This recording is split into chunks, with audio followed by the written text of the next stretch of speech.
ગોમ કેના ફેવરમાં છે ભાઈ? ઉતવાળો બોલજો, ગોમ કેના ફેવરમાં છે? આપણને કોઈને પૂછ્યું? 3 વાગ્યા સુધી આપણે રાહ જોઈ.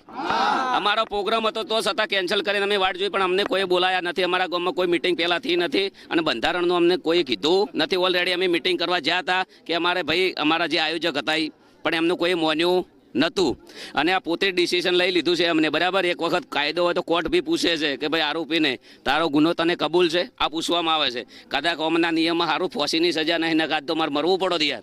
અને આ તો સારું છે કે એના ઘરમાં હું નહીં રહેતો ને શિયાળાનો ઢાજનો ઠરી જોત. પોતે ડિસિઝન લઈ લેવું, પોતે બોલવું, એમને ખબર નહીં કે શું કરવું શું ના કરવું એમ. અને જે 4-5 જણા છે એ ગોમના છે, એ લોકોને ખાસ કરીને મને નેચું દેખાડવાની વાત કરી છે અને એ લોકોને આયોજન કર્યું છે. આખું ગોમ કેના ફેવરમાં છે ભાઈ?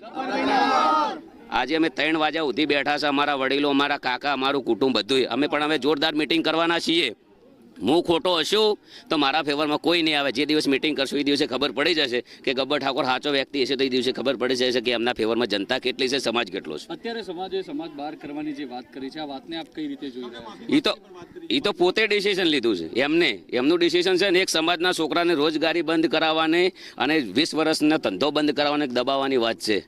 મારું પરિવાર, મારું કુટુંબ છે, એમને ખબર નથી કે આ વ્યક્તિઓની કેટલી મહેનત છે. એક સમાજના છોકરાને દબાવવાની વાત કરી છે. નથી બિલકુલ મંજૂર. મારો કહેવાનો મિનિંગ એમ છે કે ચલો કે આ જીઓનો ટાવર છે, 350 રૂપિયા ભાવ છે. કેટલો રિચાર્જનો? બરાબર, દરેક ગામની અંદર સમાજ નિર્ણય કરી કે ભાઈ તમારું ટાવર નહીં રહેવા દઈએ, 100 રૂપિયા રિચાર્જ ના કરો. નહીં થાય એમનાથી, કદી નહીં થાય. આજે નહીં થાય ને કાલે નહીં થાય. સમાજને તમારે અમારું ડિસિઝન લીધું છે, ભલે કશું વધુ નહીં. સમાજ બહાર છીએ ઓલરેડી અને દયા છે કુદરત રોમા પે ને. હા આવું ડીજે તો વાગે ને, વાગશે. કરવાની વાત કરી છે કે ગબ્બર ઠાકોર અને બંને ભાઈઓને અનફોલો કરવા. અનફોલો તો હવે કેવી વસ્તુ છે, એ લોકચાહનાની વાતો છે. અનફોલો તો બરાબર, લોકો જે અમારી વેદના સમજે છે એમને ખબર છે.